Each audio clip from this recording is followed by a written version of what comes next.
Nigeria, largest oil producer in Africa and 6th largest in the world, is rich in natural resources like natural gas, tin, iron ore, coal, limestone, niobium, lead, zinc, and arable land. But despite this endowment, the country's growing population, while it's in poverty, while its misfortune is blamed on corruption. When President Muhammadu Buhari took over the mantle of leadership on May 29, 2015, he vowed to combat corruption in Nigeria, no matter whose org seeks gold. Corruption is a hydra-headed monster and a cankerworm that undermines the fabric of all societies. This was clearly indicated in the arrest of Colonel Dasuki, retired, the then National Security Advisor of President Jonathan, who was charged to court by the Economic and Financial Crimes Commission over the massive scam in weapons and defense procurement that led to the misuse of 3 trillion naira defense budgets since 2011 under the guise of fighting the notorious Boko Haram menace. 5 years later, the president's anti-corruption drive is yielding laudable results, redeeming the country's dented image in the eyes of international communities.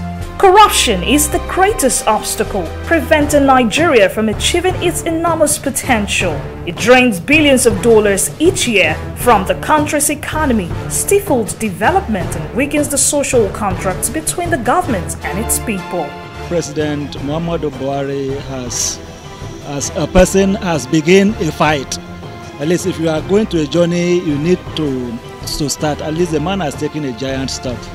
In fact, in the history of Nigeria, there is no any president that has fought this way.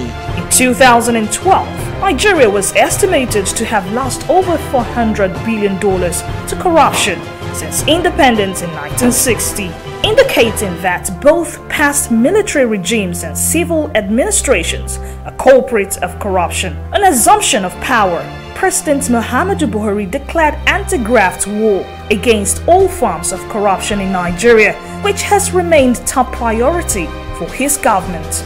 Our frontline anti-corruption agencies, namely the Economic and Financial Crimes Commission (EFCC), the Independent Corrupt Practices and Other Related Offences Commission (ICPC), the Code of Conduct Bureau (CCB), and the Code of Conduct Tribunal (CCT), have become revitalized and more proactive in the pursuit of perpetrators of corrupt practices, irrespective of their social status and political persuasion.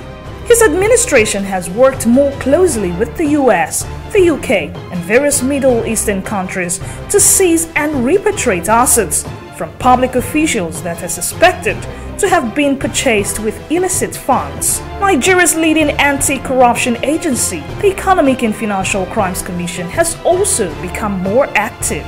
The Anti-Graft Agency has launched a series of investigations into former high-ranking public officials from previous administrations, former cabinet officials, state governors, and senior civil servants with more sent to jail.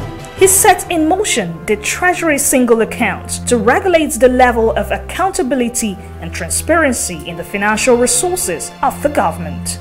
Effective application of TSA and the bank verification number BVN, we have been able to remove 23,000 ghost workers from our payroll, thereby saving billions that would have been stolen.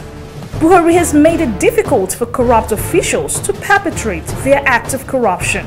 This is a strong warning to corrupt officials and enemies of Nigeria that the quest to rid Nigeria of corruption is a task that must be done under the present administration. Muhammadu Buhari is trying his own best to redefine the system of the corruption. He tries his own best to make everything in order to what all the bad leaders that they already put Nigeria into the system that is not in order. The anti-corruption fight is a success. Nigeria is being launched from the era of corruption, when corruption was a political culture, to this era the president has made anti-corruption and evidence-based leadership